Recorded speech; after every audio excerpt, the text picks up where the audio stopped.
వీరాది వీరుడు అతడు, విజయానికి బావుతాతడు, ఆవేశపు విల్లంబతడు, ఆలోచన శిఖరంబతడు, వంచని యోధుడు అతడు, అభయానికి బాసటతడు, జనహితమే అభిమతమై సాగుతున్న గౌతముడు. జననం తొలికిరణం వేకువకే ఆభరణం, తన గమనం కైవేచే ప్రతి ఉదయం, వినిపించే తొలి పాఠం, పులకించే గురుపీఠం, శోధనయే సాధనమై సాగిందో.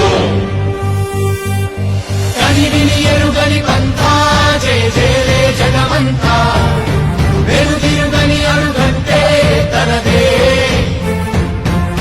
వికసించిన స్వప్న